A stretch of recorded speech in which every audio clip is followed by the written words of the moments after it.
গল্পের বাক্সবাই রোমানানুপুর চ্যানেলে আমি রোমানানুপুর আপনাদের পড়ে শোনাচ্ছি প্রতিভা বসুর লেখে একটি উপন্যাস মালতীদির গল্প।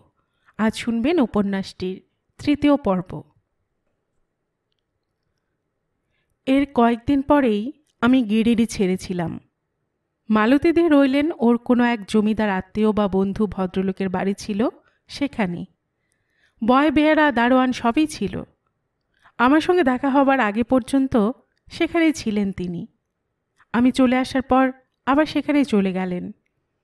আমি চিঠি লিখেছিলাম এসে, কলকাতা এলে দেখা করতে লিখেছিলাম কোনো রকমেই যেন তিনি আবার রমেনের কাছে না যান, কৌতূহল বশতও না। কিন্তু তিনি আমার কথা রাখেননি। এমনকি মাত্র একখানা পোস্টকার্ডে একবার দুটি লাইন কুশল প্রার্থনা ছাড়া অন্য চিঠিও লেখেননি আমাকে। আমিও অভিমান বশত আর লিখলাম না। এরপরে বেশ কয়েক বছর কেটে গেল। স্মৃতির উপর আবার পলিমাটি জমল। নিজের সুখ দুঃখ, সংসার, স্বামী, সন্তান এসবের বেড়াজালে ভুলেই গিয়েছিলাম মানুষটিকে। অবশ্য উড়ো খবর যে দু চারটা ছিটকে এসে না পড়তো তা নয়। কলকাতা শহরের ট্রামে, বাসে, এখানে ওখানে কত আত্মীয়, কত কুটুম্ব আর কত যে বন্ধু ছড়ানো থাকে তা কলকাতাবাসী মাত্রই জানে। কাজেই খবরাখবরের হঠাৎ ধাক্কা লেগে আছে। আমার স্বামী একদিন বললেন, তোমার মালতীদির লেটেস্ট খবরটি জানো কি? আমি তাকে চায়ের পেয়ালা এগিয়ে দিয়ে বললাম, তুমি জানো না কি? শুনলাম কিছু কিছু। কি শুনলে? মনে মনে যথেষ্ট কৌতূহল বোধ করলেও বাইরে উদাস ভাবটাই বজায় রাখলাম আমি। চায়ে চুমুক দিয়ে উনি একটু হাসলেন। ভদ্রমহিলার যাই বলো, ইয়ে নেই। ভদ্রমহিলার সমালোচনা থাক, মালতীদের বিষয়ে এতটুকু বিরোধিতাও আমার সয় না। আমার স্বামীর কাছ থেকেও না। কারো কাছ থেকেই তার বিষয়ে কোনো মন্তব্য শুনতে আমি রাজি নই। নিজে অবশ্য এ নিয়ে অনেক কিছুই বলি, অনেক রাগারাগিও করেছি স্বামীর কাছে। বলেছি ওরকম একটা নির্লজ্জ মানুষ আমি দেখিনি, যাই বলো। তখন স্বামী প্রতিবাদ করেছেন, নির্লজ্জ কি, ভালোবাসতে জানেন মহিলা। চটে গিয়ে বলেছি, ভালোবাসা না হাতি, বাজে। ওর এখন আসলে একজন পুরুষ মানুষের সাহায্য দরকার। জীবনটাকে তো হেলাফেলা কাটিয়ে দিলেন। উদ্যোগ করে যে একটা বিয়ে করবেন, আবার কারো দিকে তাকাবেন মন দিয়ে, সেটুকু সাধ্য তো নেই। ওই এক রমেন নিয়ে বসে আছেন। কিন্তু নিজে বলি বলে অন্যে বলবে কেন, তা আমি সইব কেমন করে? আমার স্বামী আবার একটু হাসলেন, কেননা আমার দুর্বলতা তিনি জানেন। এই প্রতিবাদের ভঙ্গিও তার অজানা নয়।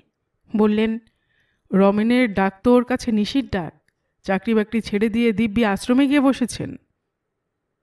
পুরনো খবর, নতুন কিছু থাকলে দাও। ওর বই বেরিয়েছে একখানা, উপন্যাস। তাই নাকি? এবার উৎসাহিত হয়ে ফিরে তাকালাম। উপন্যাস লিখেছেন নাকি? রিভিউ দেখলাম কাগজে, খুব প্রশংসা করেছে। কোথায়, কোন কাগজে? মালতীদি লেখেন তাই জানতাম। আগেও মাঝে মাঝে এ কাগজে ও কাগজে দু চারটা কবিতা বেরোতো তার। বই বেরোনোটাও নতুন, উপন্যাসের খবরটাও নতুন। স্বামী বললেন, খুব সম্ভব অমৃতবাজারে, বার লাইব্রেরিতে দেখলাম। এনে দিও তো। কোনটা? হাসলেন তিনি।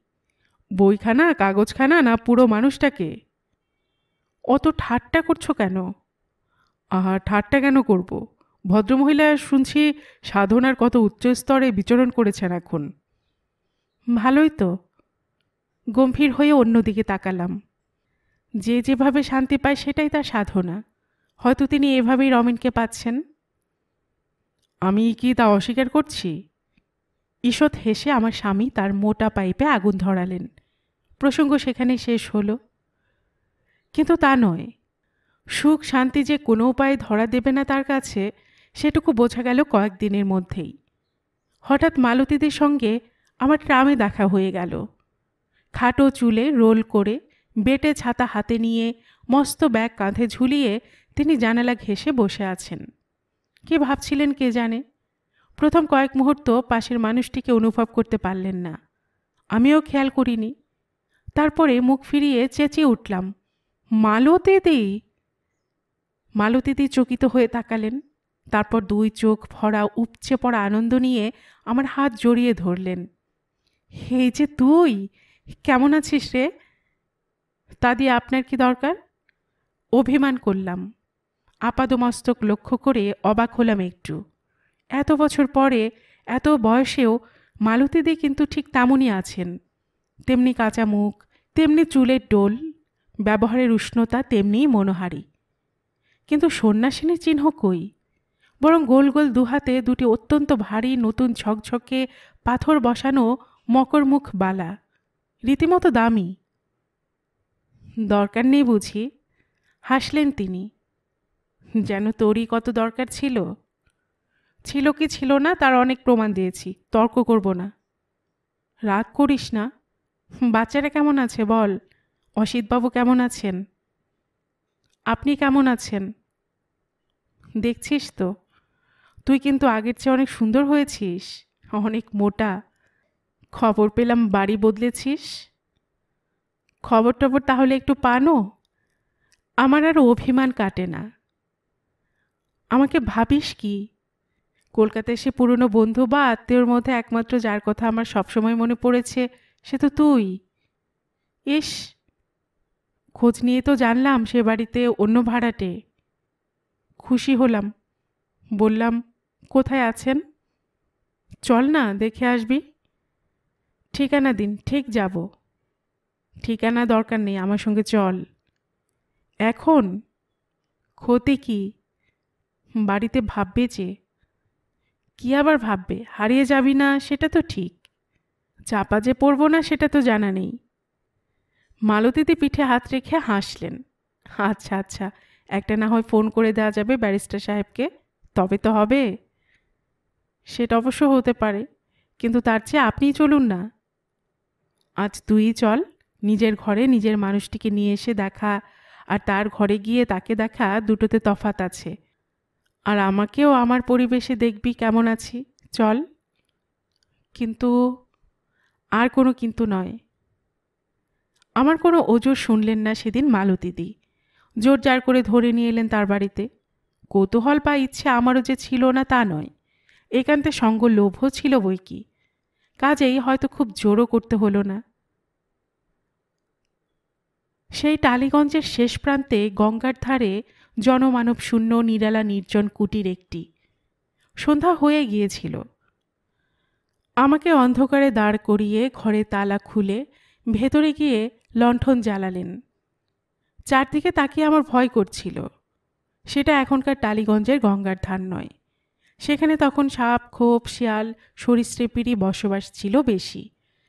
চারদিকের ঝোপঝাড় জঙ্গলে তাকিয়ে মনে হলো কোনো ডাকাতদের গোপন আস্তানায় এসে পথ ভুল করে দাঁড়িয়ে আছি। মালতীদি বেরিয়ে এলেন। উঁচু করে লণ্ঠন হাতে ঝুলিয়ে বললেন, আয়। পায়ে পায়ে ভেতরে ঢুকলাম। এলো মেলো অগোছালো ঘর। মেঝেতে মাদুরের উপর এক রাশি বইপত্র ছড়ানো ছেটানো। সেসব দুহাতে সরিয়ে মালতীদি জায়গা করলেন একটু। তারপর বললেন, বস। একটু চুপ করে থেকে বললাম, এখানে থাকেন? হাসলেন তিনি। খারাপ নাকি? না, খারাপ আর কি। আপনা থেকে একটা মস্ত দীর্ঘশ্বাস বেরিয়ে এলো। মালতীদি মুখ নিচু করলেন। তার নিচু করা মাথার সিঁথিতে লণ্ঠনের আলোর স্তিমিত রেখাটি জলজল করে উঠল। তাজ্জব হয়ে দেখলাম সিঁথিটি ঠিক অল্প বয়সের মতোই ঘন চুলের চাপে সরু আর সুদূর। আর সেই সরু আর সুদূর কুমারী সিঁথিটি সিঁদুরে রঙিন। মুখ তুলে একটু হাসলেন। আস্তে বললেন, কি দেখছ? বিয়ে করেছেন? তা করেছি। রমেন সেনের তাহলে সুমতি হয়েছে? না। তবে? আমি আকাশ থেকে পড়লাম। আমি গোপালনগরের জমিদার নবনারায়ণ চৌধুরীকে বিয়ে করেছি। নবনারায়ণ চৌধুরীকে? হ্যাঁ। কয়েক মুহূর্ত দুজনেই চুপ। বাইরে একটানা ঝিঝির ডাক উঠেছে। হাওয়ার শব্দ শাসা করছে বড় বড় গাছের মাথায়। শিয়াল হেঁকে উঠল দুবার। মালতীদি বললেন, খুব অবাক হচ্ছ? তিনিও এখানেই থাকেন? না। কোথায় থাকেন?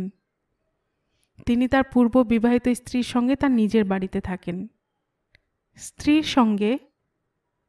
হ্যাঁ। আমি আবার চুপ। অনেক পরে বললাম, আর আপনি এই? আমি এই। স্ত্রী আছে তবু আপনাকে বিয়ে করেছেন? একটু ভুল হয়েছিল। মুখখানা করুণ হয়ে উঠল মালতীদির। চোখ নামিয়ে নিয়ে বললেন, রমেন বলেছিল। এখানেও রমেন? এখানেও রমেন। হাসলেন মালতীদি। আমার স্বামী রমেনেরই বন্ধু। রমেনের সূত্রে এর সঙ্গে আমার আলাপ। ও, বিয়েও তাহলে রমেনই দিল? না, তা নয় ঠিক, আমরাই করলাম। গোপালনগরের এই জমিদার নন্দনটির অনেক খ্যাতিই শুনেছি, কিন্তু চরিত্রবান বলে কখনো শুনিনি। বললাম সে কথা। আমার বলার সুরে হয়তো ঈষৎ ঝাঁজ ছিল। মালতীদি অস্থির হয়ে বললেন, না না, মানুষ তো খারাপ নয়, খুব ভালো। না বলে পারলুম না। তাই কি এক স্ত্রী থাকতে আরেকজনকে বিয়ে করেছেন, আর বিয়ে করে আপনাকে এভাবে রেখেছেন? মালতীদি আকাশ পেলেন না। নীল চোখ ঘরের সিলিংয়েই ভাসিয়ে দিলেন। অনেক পরে ধীরে ধীরে ভাঁজে জাজে দ্রৌপদীর শাড়ির মতো উন্মোচিত করলেন তার সব কথা। বললেন, গিরিডিতে আমি যে বাড়িতে ছিলুম, মনে আছে তোর? আছে। আমার স্বামীরই বাড়ি সেটা। আপনার স্বামীর? হাসলেন তিনি।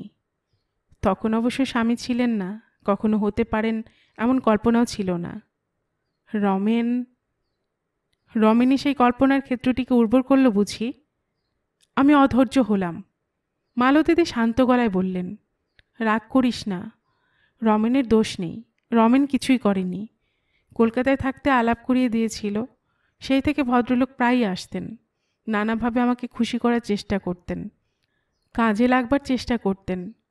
বড় ঘরের ছেলে, আদবে কায়দায় বিনয়ে ভদ্রতায় দূরস্থ ছিলেন খুব। আমার ভালোই লাগতো। ওর স্ত্রীর সঙ্গে আলাপ করিয়ে দেয়নি?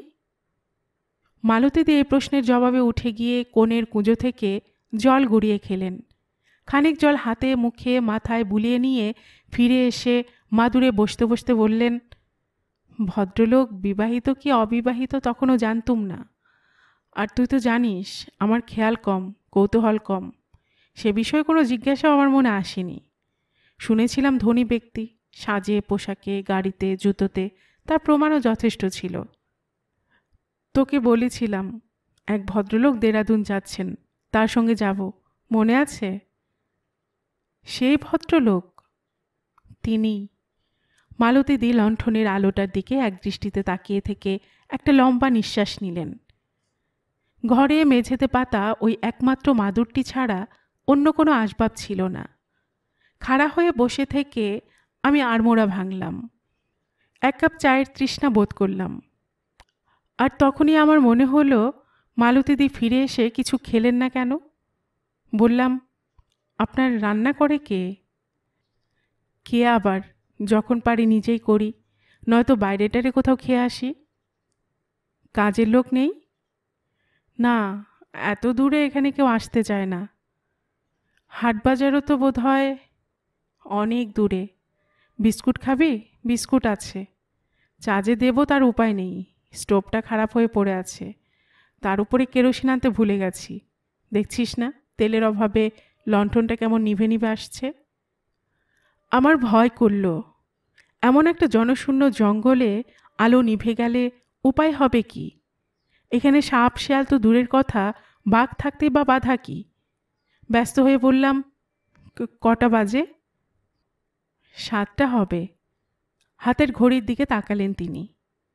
এটা এত ছোট, আর 40-এর চোখ এত খারাপ যে এই ঘড়িটা আমার পক্ষে প্রায় আজকাল অব্যবহার্য হয়ে উঠেছে। মনে পড়ল, ঘড়িটা মালতীদিকে ঢাকা থাকতেও পড়তে দেখেছি। সেই শাখার মতোই লেগে থেকেছে হাতে। রমেনের উপহার, দামি জিনিস। এখনো তাহলে সবটুকু মুছে ফেলতে পারেননি? একটু চুপ করে থেকে বললাম, দেরাদুনে গিয়েছিলেন সে খবর আমি জানতাম, রমেন কি বলল? ও যে কি ইরেসপন্সিবল বলা যায় না। মালতীদি ঢোক গিললেন। ওর চিঠি না পেলে কি আমি যেতাম সেখানে, তুই বল? অথচ যখন গেলাম যেন আকাশ থেকে পড়ল। মালতীদির মুখের দিকে তাকিয়ে আমি একটা যন্ত্রণা দেখতে পেলাম। আগের মালতীদিকে মনে পড়ে আমারও যন্ত্রণা হলো। সামনে পড়ে থাকা আধ ভাঙা হাত পাখাটা তুলে হাওয়া খেতে খেতে বললাম, কি বলল? কি আবার বলবে? আশ্রমে জায়গা দিতে পারল না।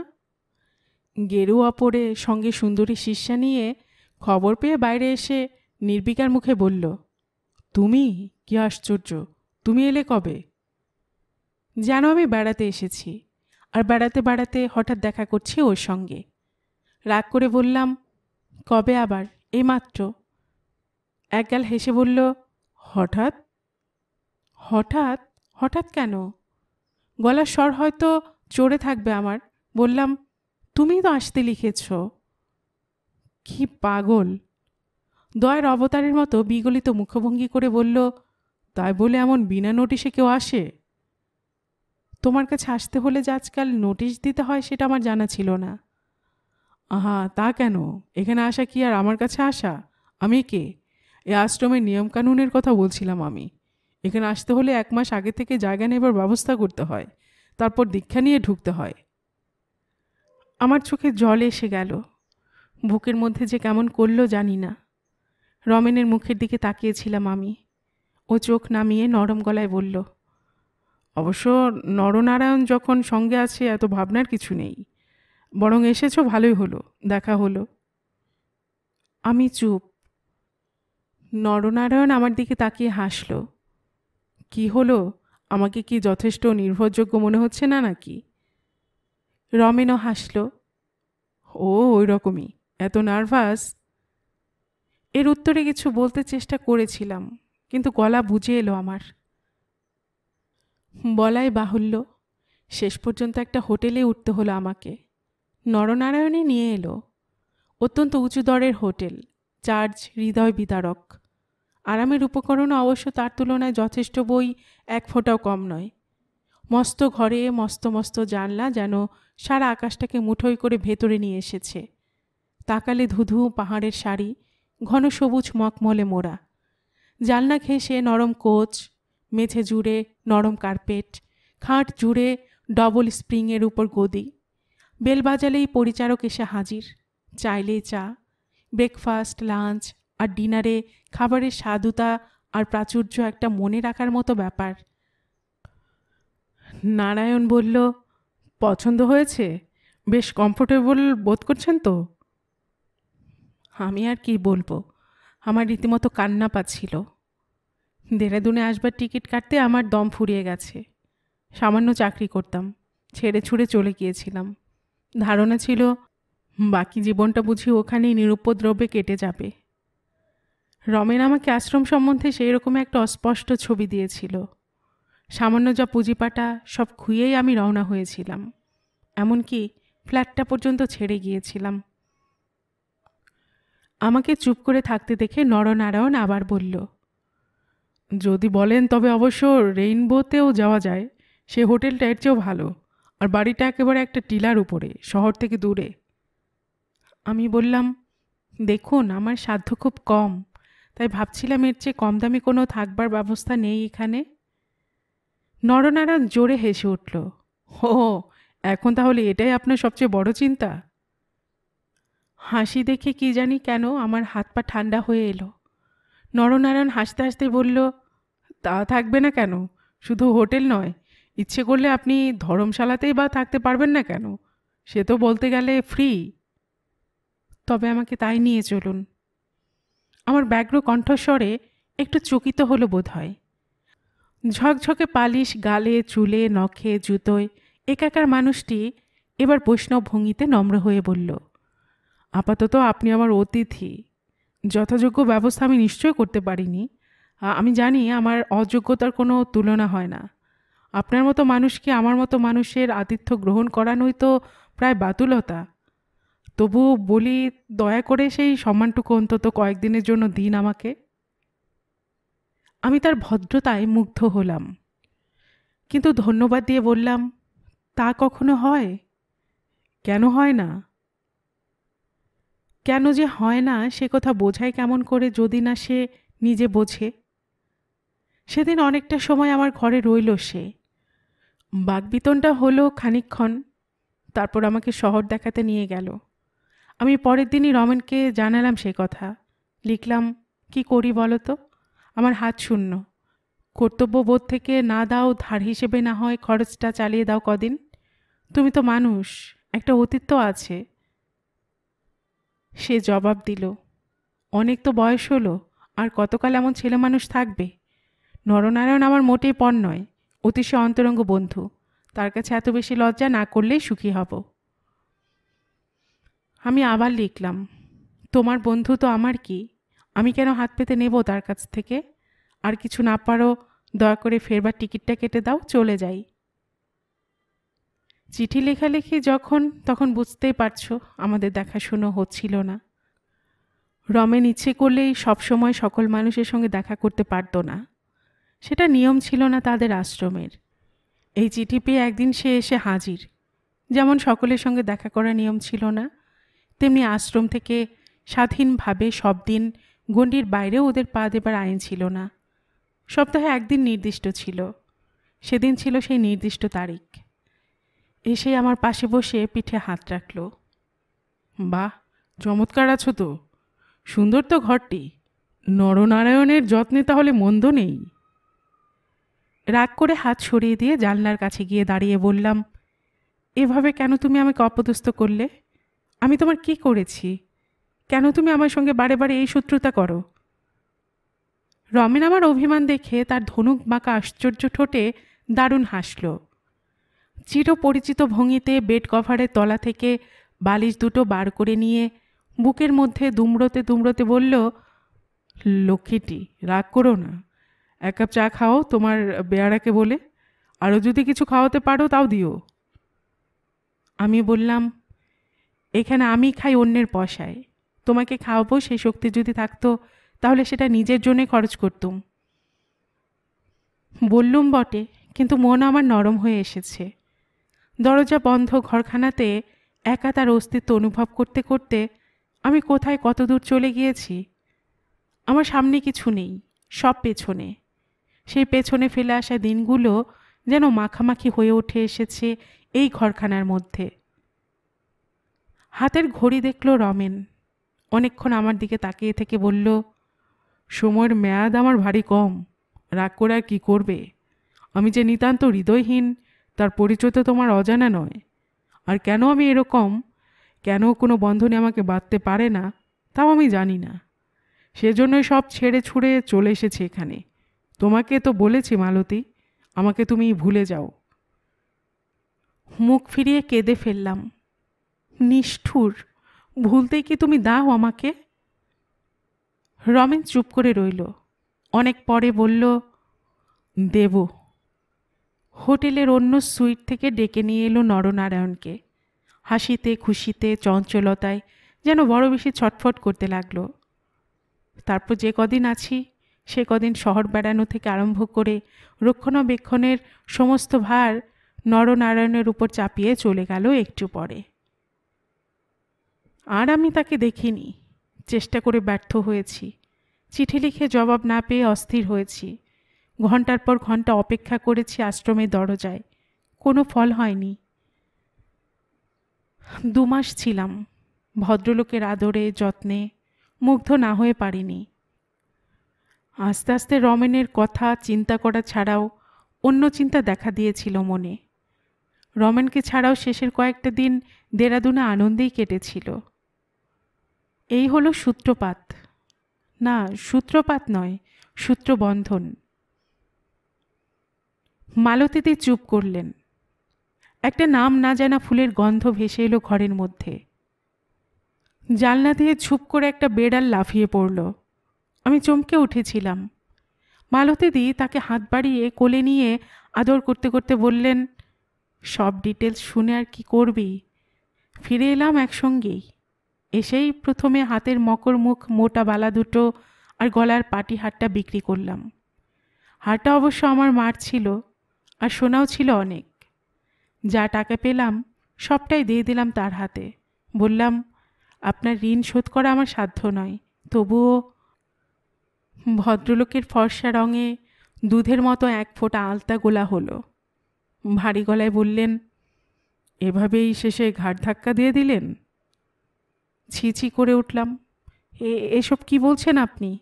ওখানে কি সোজা খরচ হয়েছে? এতে তো তার অর্ধেকও হলো না। ভদ্রলোক একটি কথা বললেন না, একটিবার তাকালেন না। নোটগুলো টেবিলের উপর উঠতে লাগলো ফরফর করে। তিনি সোজা বেরিয়ে গেলেন দরজা দিয়ে। আমি একেবারে হতভম্ব হয়ে দাঁড়িয়ে রইলাম। আমি যে বাড়িতে এসে উঠেছিলাম সেটা আমার পিসতুত বড়দাদা ডক্টর চিদানন্দ দত্তের বাড়ি। বড়দা তখন লন্ডনে বক্তৃতা দিতে গেছেন। তিনি বিপত্নিক। 2 ছেলে শিলং পাবলিক স্কুলে পড়াশুনো করে। বলতে গেলে তার কলকাতার বাড়িটি 12 মাসেই চাকর বাকর নিয়ে খালি পড়ে থাকে। মাঝে মাঝে আত্মীয় পরিজনরা এসে থেকে যায় 2-4 মাস। দেরাদুন থেকে ফিরে এসে আমারও ওই বাড়ি ছাড়া উঠবার অন্য জায়গা ছিল না। ফ্ল্যাট খুঁজছিলুম মানে ওই ভদ্রলোকই খুঁজে দিচ্ছিলেন। বই পড়তে পারা ছাড়া অন্য কোনো কাজে আমি বড় একটা গুছিয়ে করতে পারতুম না, সে তো তুই জানিস। ঘুরে ঘুরে বাড়ি দেখে ঠিকানা খুঁজে আবার বাড়িওয়ালার সঙ্গে দেখা করা, দেখা করে আবার 5 টাকা ভাড়া কমানো, এসবের কথা ভাবলে আমার গায়ে জ্বর আসতো। আসল কথা কি জানিস, আমি মানুষটা ভারী অযোগ্য, ভারী অপটু। দীর্ঘশ্বাস ফেলে মালতী দিয়ে একটু চুপ করলেন। সঙ্গে সঙ্গে ঘরের ভেতরটাতে যেন ঝিম ধরল। সামনের মস্ত বট অশ্বত্থের ঘন ডালের বাতাসে শকুন বাচ্চা কেঁদে উঠল একটা। জানলা কাঁপিয়ে সনসন বাতাস বয়ে গেল। মালতীদের চোখের পাতা কাঁপল, হাতের আঙুল কাঁপল। এমনকি কথা বলতে গিয়ে লালচে রঙের ঈষৎ ভারী ছোট গোল বাঁকা ঠোঁট দুটিও থরথর করল 2 বার। আমার মুখ থেকে দৃষ্টি সরিয়ে আসতে বললেন, এর 3 মাস পরে আমার মনে হয়েছিল এই বুঝি আমার সংসার ধর্ম পালন করবার যোগ্য লোক এতদিনে জুটেছে জীবনে। রমেনকে ভুলে গেলেন? বলে উঠলাম আমি। মালতীদি তার সজল চোখ আমার চোখে মিলিয়ে বললেন, ভুলবো কেন, ভোলা কি যায়? সে চাপা পড়ল। আর তাছাড়া তুই বল, একটা স্বাদ কি হয় না, ইচ্ছে কি হয় না? আমি কি স্ত্রী হবার পক্ষে, মা হবার পক্ষে খুব অযোগ্য? মুহূর্তের বিরতি, শুধু কয়েক ফোঁটা চোখের জল নিঃশব্দে মালতীদির বুকের কাপড়ে চুপসে গেল। এরপরে আমার দিকে আবার তাকালেন তিনি। আবার আমার ভুল হলো মনি। ইনি আমাকে বুঝিয়েছিলেন স্ত্রীর সঙ্গে তার কোনো সম্বন্ধ নেই। ছেলেবেলায় বাপমায়েরা ধরে বিয়ে দিয়েছিলেন শখ করে, প্রায় অবোধ বয়সে। আবার বাপমায়েরা মিলেই ঝগড়া বিবাদ করে তার উচ্ছেদ করে দেন। আমি ব্যথিত হয়ে বলেছিলাম, আহা, তাহলে সেই মেয়েটির কি দশা হলো? তার দশার কথা ভেবে তোমাকে দুঃখ পেতে হবে না। হাসলেন তিনি। তিনি বেশ সুখে আছেন। আমি একটা দুর্বৃত্ত নই। বয়স হবার সঙ্গে সঙ্গে যে মুহূর্তে বুঝেছিলাম পিতামাতার পারস্পরিক ঝগড়া বিবাদের জন্য একটি অপাবৃদ্ধা বালিকার সাফার করবার কোনো প্রশ্নই ওঠে না, সেই মুহূর্তে দেখা করেছিলাম তার সঙ্গে। 16-17 বছরের অপূর্ব সুন্দরী নামতামার স্ত্রী মহিলাটি তখন অন্য কোনো যুবকের সঙ্গে প্রেম করতে ব্যস্ত ছিলেন। আমাকে দেখে ঠোঁট বাঁকিয়ে দারোয়ান ডেকেছিলেন। তারপরে সমস্ত স্ত্রী জাতটার উপরই আমার ঘেন্না ধরে যায়। কোনোদিন কোনো মেয়েকে ভালোবাসার কথা ভাবতেও আমার রাগে মাথা জ্বলে যেত। আর সত্যি বলতে কি, দেখেছি তো অনেক অনেক সুযোগও পেয়েছি, অনেকে কাছে এসেছে। এমনকি তুমি যতই পাষণ্ড ভাবো না কেন, এই পাষণ্ডের জন্য 2-1 মানুষ যে একেবারে অধীর না ছিল তাও নয়। কিন্তু কিন্তু কি? আমি আগ্রহ ভরে তাকিয়েছিলাম তার মুখের দিকে। তিনি নিবিড় হয়ে কাছে এসে মকমলের মতো নরম আর ভারী গলায় বললেন, কিন্তু তুমি ছাড়া আর কে আমাকে পাগল করবে জীবনে? এত শক্তি আর কার আছে বলো?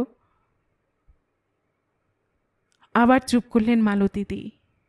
আমি বললাম, তারপর?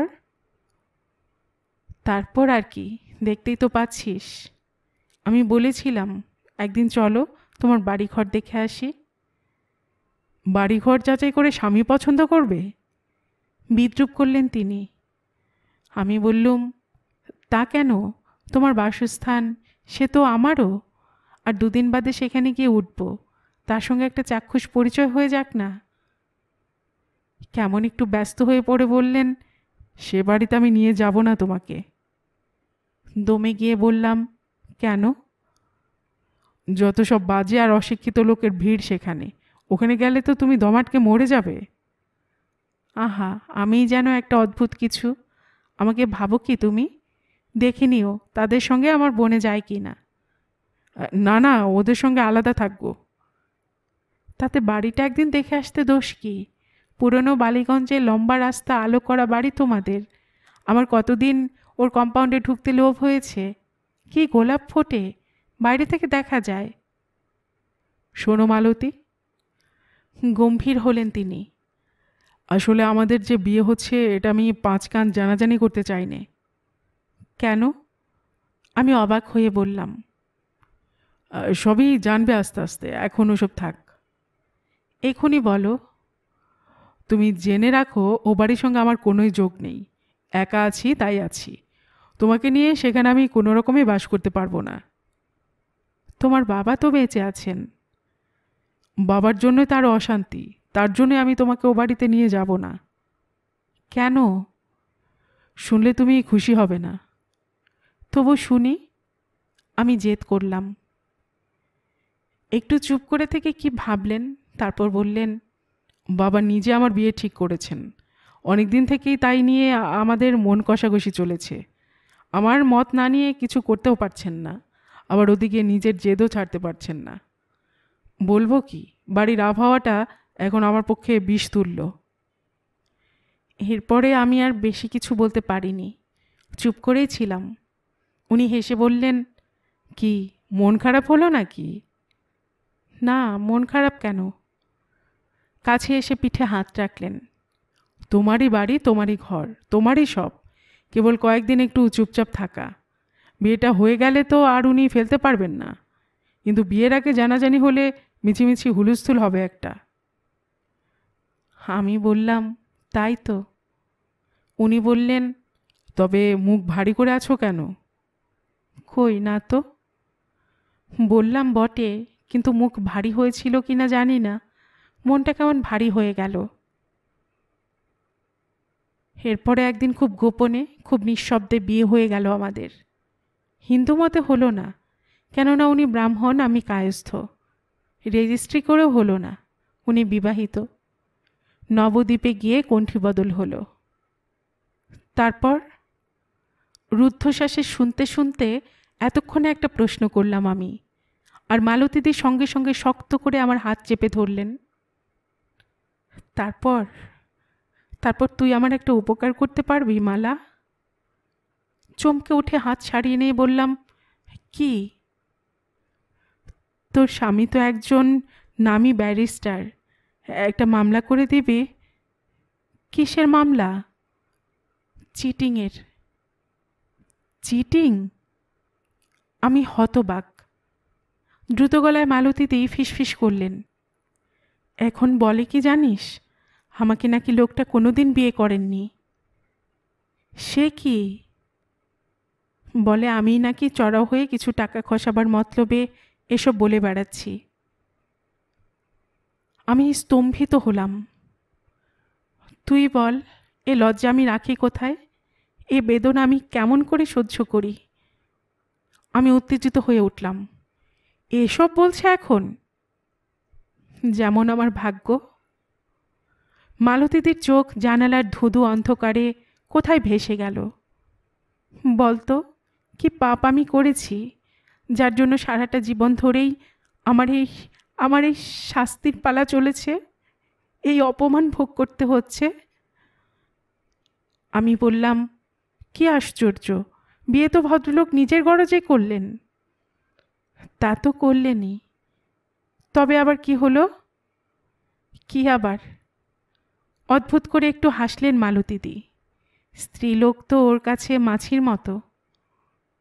ছি ছি, টাকার বিনিময়ে বহু স্ত্রীলোকই ভোগ করেছে লোকটা। কেবল আমার উপর লোভ চরিতার্থ করবার জন্যই ওর কণ্ঠী বদলের বিড়ম্বনা। আর আপনি বিয়ে না করা পর্যন্ত কিছুই বুঝলেন না? মালতীদি সজল চোখে হাসলেন। শুধু কি সেটুকুই বুঝিনি, আরও অনেক কিছুই তো বুঝিনি। আর সব কি? ওর স্ত্রী, ওর ছেলে মেয়ে, পরিবার পরিজন। আমি দুই চোখে বিস্মিত বেদনা নিয়ে তাকিয়ে রইলাম মালতীদির দিকে। মালতীদি বললেন, আসলে ওদের পুরনো বালিগঞ্জের মস্ত বাড়িতে মস্ত পরিবার নিয়েও বাস করত। সবই আমাকে মিথ্যে করে বুঝিয়েছিল। স্ত্রীর সঙ্গে জীবনেও ওর ছাড়াছাড়ি হয়নি। অপূর্ব সুন্দরী মহিলা, 4 ছেলে মেয়ে। কি সাংঘাতিক! স্ত্রী সংসারে কর্ণধার। নরনারায়ণ রীতিমতো ভয় পায় স্ত্রীকে। এত সব আপনি আগে জানতে পারলেন না? আমি যেন ধিক্কার দিলাম মালতীদিকে। মালতীদি নিঃশ্বাস চেপে বললেন, পরেও হয়তো অজানাই থাকতো। মানুষ যে এত মিথ্যে কথা বলতে পারে এটাই আমি জানতাম না। সকলকে বিশ্বাস করাই আমার স্বভাব। আর তার মধ্যে নরনারায়ণের মিথ্যে। আমার সাধ্য কি তাকে বুঝতে পারি? লোকটা একটা পাপের কুণ্ড। এই দেখ, জীবনী লিখছি একটা। দেয়ালে ঠেলে রাখা ছোট খোলা ট্রাঙ্কের ভাঙা ডালাটি উঁচু করে রাশিকৃত কাগজ বার করলেন মালতীদি। এটা আমি শ্রী নরনারায়ণ চৌধুরীকে উৎসর্গ করব আমার স্বামী বলে। স্বামী?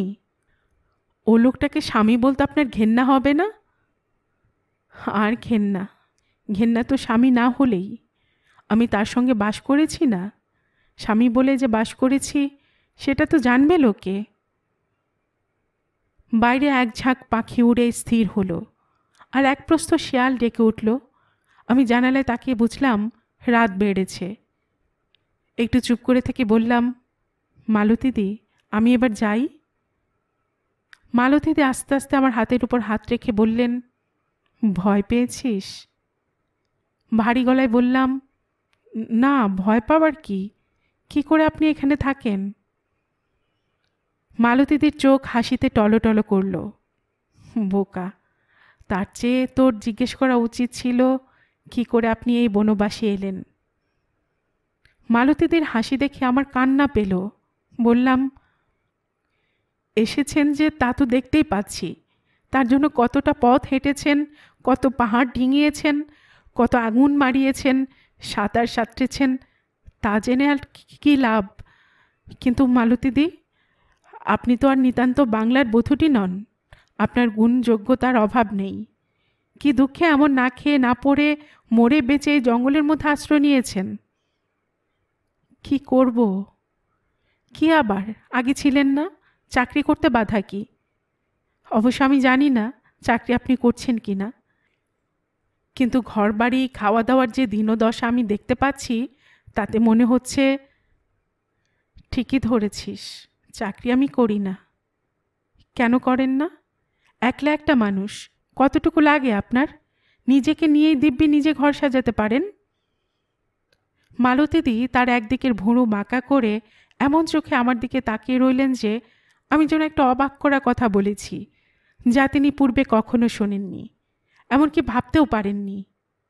আমি বললাম, আর চাকরিও আপনার এমন কিছু ফেলনা হবে না, বড় কাজই আপনি পাবেন। বলছিস কি তুই মনি? মালতীদি আকাশ থেকে পড়লেন। ওদের ঘরের বউ হয়ে আমি চাকরি করব? তাহলে কি সে আমাকে আস্ত রাখবে? চাকুরে মেয়ে ওর দু চক্ষের বিষ, তাদের সে অসৎ চরিত্র বলে। এবার আমি অবাক হয়ে বললাম, সে কি? ওর মতামত আপনার কি এসে যায়? ওর সঙ্গে আপনার কিসের সম্বন্ধ? হাজার হোক আমার স্বামী তো। স্বামী? আমি তাজ্জব। মালতীদি বলছেন কি? দুঃখে দুঃখে কি মাথা খারাপ হয়ে গেল? আমার দিকে তাকিয়ে বুঝলেন আমার মনের কথা। চোখ নামিয়ে যেন খানিকটা কৈফিয়ত দিলেন। তুই ছেলে মানুষ, বুঝবি না। একদিন তো সুখেই রেখেছিল, আর সত্যি বলতে আমাকে তাড়িয়েও দেয়নি, আমি নিজেই চলে এসেছি। আমি চুপ। মালতীদি মাদুরের উপর আঙুল দিয়ে হিজিবিজি কাটলেন। সবই শুনেছিস যখন, গল্পের শেষটুকুও শোন। চুন বালি খসা ভাবসা দেওয়ালের ছায়া পড়েছে আমাদের, ভুতুড়ে ছায়া। সেই ছায়া দুটোর দিকে তাকিয়ে থেকে বললাম, শেষ তো দেখতেই পাচ্ছি। এটা তো উপসংহার, তার আগে আরেকটা পরিচ্ছেদ আছে। তার জন্য কোনো বিশেষ বর্ণনার দরকার নেই, শেষটুকুই আগের দিনের যথেষ্ট প্রমাণ। মালতীদি সংকোচ ভরা গলায় বললেন, না রে, কয়েকটা দিন ভালোই কেটেছিল, একেবারে উল্লেখ না করার মতো নয়। নিউ আলিপুরে মস্ত বড় বাড়িতে ছিলুম, দাস দাসী সুখ স্বাচ্ছন্দ্য কিছুরই অভাব ছিল না। নরনারায়ণের প্রেমের অভাবও অনুভব করিনি কখনো। কেবল একটা জিনিস আমাকে পীড়া দিত, সেটা হচ্ছে তার প্রণয়ের মধ্যে কোনো সূক্ষ্মতা ছিল না, অপেক্ষা ছিল না। মাঝে মাঝে প্রায় বর্বর মনে হতো। বিচ্ছেদের কি তবে সেটাই কারণ? না। তবে সে কখনো রাত্রিবাস করতো না আমার সঙ্গে। মানে? মানে দিনের বেলাটা থাকতো, রাত্রিরেও থাকতো কিছুক্ষণ পর্যন্ত, কিন্তু 12টার ও পিঠে নয়। আর আপনি সারা রাত একা বাড়িতে? হ্যাঁ। কোথায় যেত? জিজ্ঞেস করলে এক একদিন এক এক রকম গল্প বানিয়ে বলতো। আর আপনি তাই বিশ্বাস করতেন? তাই বিশ্বাস করতুম। একজন বয়স্ক লোক অমন বানিয়ে কথা বলতে পারে, সেটাই আমার পক্ষে বিশ্বাস করা শক্ত ছিল। তাই বলে কোনো সন্দেহও হতো না? প্রথম দিকে হতো না, কিন্তু শেষের দিকে তা নিয়ে কষ্ট পেয়েছি। তারপর? তারপর আর কি? এসব কষ্টের কি কোনো তারপর আছে? একটু ভেঙে পড়ে হাসলেন। এদিকে আমাকে কিন্তু একেবারে কড়া নজরে রাখত। লোকের সঙ্গে মেলামেশা, বেরোনো বেড়ানো সব বন্ধ। কখনো কখনো নিজে মোটরে চড়িয়ে হাওয়া খাওয়াতে নিয়ে যেতেন, এই যা। হয়তো বা একদিন নিউ মার্কেট গেলুম, চিড়িয়াখানায় গেলুম, শহরের বাইরে দূরে চলে গেলুম কোথাও।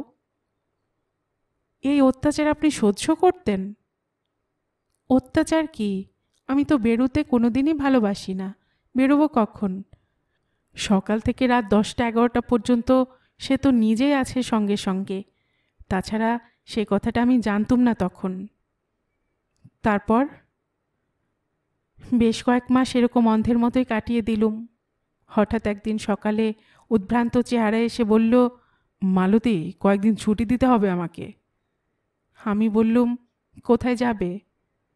মামলা বেঁধেছে বাড়ি নিয়ে, বাবার সঙ্গেও নানা রকম গোলমাল চলেছে, ভয়ানক অশান্তিতে আছি। ম্যানেজার বাবুকে নিয়ে তাই একবার মহালে যেতে হচ্ছে। অস্থির হয়ে বললাম, কদিনের জন্য? এই তো 2-4 দিন। মোটরে যাচ্ছি, পারলে দিনের মধ্যে একবার যে করে হোক দেখা করে যেতে চেষ্টা করব। কত দূর যাবে? মাইল 40। আমি একা থাকব? কি হবে, সব আমার বিশ্বস্ত লোক। তার চেয়ে আমি তোমাদের বাড়ি গিয়ে থাকি না। পাগল? কেন? পাগল কি? গেলে কি হয়? বাবা আছেন না? বাবা কিছু বলবেন না, আর বললে বা আমি তা শুনবো কেন? আমার অধিকার নেই? অধিকারের কথা নয় মালতী, এখন ভারী বিপদ। চারিদিক থেকে শত্রুরা সব ছেঁকে ধরেছে। জমিদারি ব্যাপার তো জানো না। যদি তাই হয়, তাহলে আমাকেই বা একা এ বাড়িতে রেখে যাবে কি ভরসায়? তার চেয়ে ওখানেই ভালো না? তোমাদের বিপদে নিজেকে নিয়ে এমন আলাদা হয়ে থাকতে আমার ভালো লাগছে না। উপায় কি? নিরুপায়েরই বা কি আছে? বাবার সঙ্গে আমার যে সব কথাবার্তা হয়েছে, তারপর আমি তোমাকে সেখানে নিয়ে যেতে পারি না। কি কথা হয়েছে? শুনে লাভ নেই। লাভ লোকসানের কথাই ওঠে না। কি বলেছেন তিনি? বলেছেন আমি যে একটা জাতগোত্র পরিবার পরিচয়হীন মেয়েকে বিয়ে করেছি, তা তিনি জানেন। ভালোই তো। সত্যি যে পরিচয়হীন নই, গেলে তাও জানবেন? সেটা জানবার জন্য তার কোনো আগ্রহ নেই। তাই বলে আমাকে এরকম আলাদা করে রাখবে? তুমি থাকবে এক বাড়িতে আর আমি অন্য বাড়িতে? কখনো কোনো স্বামী স্ত্রী এরকম থাকে? তারও ব্যবস্থা হবে। কি ব্যবস্থা হবে? বাবার সঙ্গে আমার সে বিষয়েও কথা হয়েছে। নিজের স্ত্রীর সঙ্গে এক বাড়িতে বাস করাটা কি তোমার বাবার অনুমোদন সাপেক্ষ? কখনো নয়। তাই যদি হবে তাহলে আর তার সঙ্গে আমার ঝগড়া কিসের? বেশ তো, কি ঝগড়া করেছো বা কি ব্যবস্থা করেছো সেটাই শোনাও না। বাবা আমাকে তোমার জন্য ত্যায্যপুত্র করতে চেয়েছেন, তা জানো? বলেছেন বিয়ে যদি করলেই তবে আমার পছন্দ মতো মেয়েটিকে করলে না কেন? তুমি কি জবাব দিলে? জবাব দিলুম, তার পছন্দের একটি নমুনা তো তিনি নিজেই দেখেছেন। এবার না হয় আমার পছন্দটাই যাচাই করে দেখুন একবার। চটে উঠলেন আমার কথা শুনে। জমিদারি মেজাজ ফেটে চৌচির হয়ে গেল। হুঙ্কার দিয়ে বললেন, বেরিয়ে যাও সামনে থেকে। তক্ষুনি বেরিয়ে গেলুম, সে কথা বলাই বাহুল্য। কিন্তু পর মুহূর্তেই ডেকে পাঠিয়ে বললেন, তোমাকে ত্যায্য করব। তুমি রাজি হলে না এই তো? ভাবছো গরিব হয়ে যাওয়ার চাইতে বিবাহিত স্ত্রীটিকেই বর্জন করা অনেক সহজ না? ঠাট্টা করছো? ঠাট্টা করব কেন? তারপরেও যেরকম ঘটা করে মহাল পরিদর্শনে বেরোচ্ছ, তাতে তো তাই মনে হয়। না। কি না? আমাকে অত ছোট ভেবো না। এর মধ্যে আর ছোট বড়র কি আছে? আমার অভ্যেস তোমার মাত্র কয়েক মাসের। ধনরত্নের অভ্যেস তোমার জন্মগত। অভ্যেসের প্রশ্ন নয়, মূল্যগত ভেদটাই বড়। কোটি টাকার বিনিময়ে কি আমি তোমাকে পাবো? তাই নাকি? হ্যাঁ তাই। এটা তুমি জেনে রাখো, আমি যাই করি তোমার ভালোর জন্যই করছি। আমি জানি আমার বাবা রাঘবেন্দ্র নারায়ণ একদিন নিজে এসে সেধে নিয়ে যাবেন তোমাকে। সেদিন কবে? খুব সুদূর নয়। বৃদ্ধ বাপ, আমি ছাড়া কেউ নেই, তাই তার এইটুকু অন্যায় আমি সহ্য করে নিয়েছি। আর তার জন্য তোমাকেও কষ্ট দিচ্ছি। যদি সেটাকে তুমি আমার কাপুরুষতা বলে মনে করো, তাহলে আমি নিশ্চয়ই। লজ্জিত হয়ে বললুম, না না, তা নয়। বাবার উপর নিশ্চয়ই তোমার কর্তব্য আছে।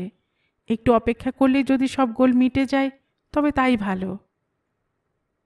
নরনারায়ণ খুশি হলো এ কথায়, আদর করল আমাকে, তারপর বিদায় নিল।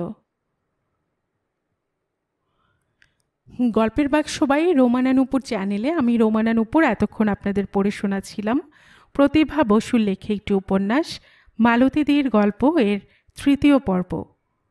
আর এতক্ষণ গল্প পাঠে আমি আপনাদের সাথে ছিলাম রোমানা নূপুর।